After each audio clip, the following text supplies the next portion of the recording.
ayaqsan, çətin gündə mənəm möhkəm dayaqsan. Ey doğma vətənim, ey azad ölkəm, qəlbimdə daima yaşayacaqsan. Ey doğma vətənim, ey azad ölkəm, qəlbimdə daima yaşayacaqsan.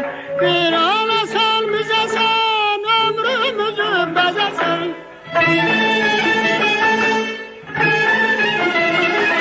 Bir anasan bizəsən, ömrümüzü bəzəsən. Güneş kadar ışıklı, ay bahar kimi təzəsən, ay bahar kimi təzəsən.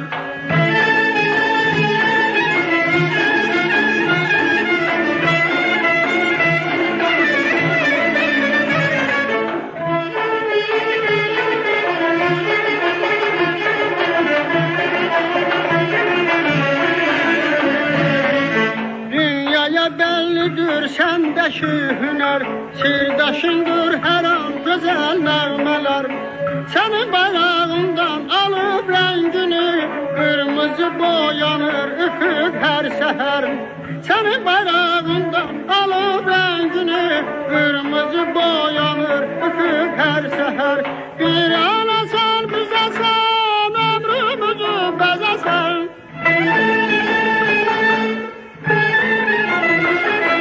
Bir anasan bizəsən, ömrümüzü bəzəsən. Güneş kadar ışıklı, ay bahar kimi təzəsən, ay bahar kimi təzəsən.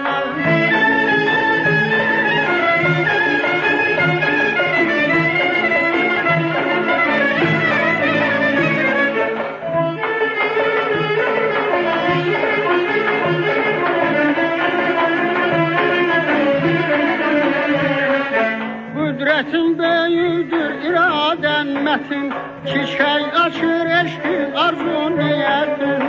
Hüsnə nə desəm, nə yazsam azdır, şeirimə sığarmış sözü söhbətin. Hüsnə nə desəm, nə yazsam azdır, şeirimə sığarmış sözü söhbətin. Bir anasan bizəsən, ömrümüzü bəzəsən.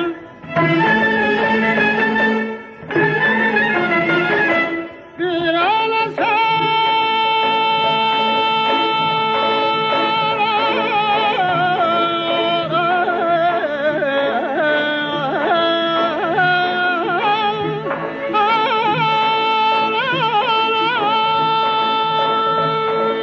bir anasan bizəsən, ömrümüzü bəzəsən.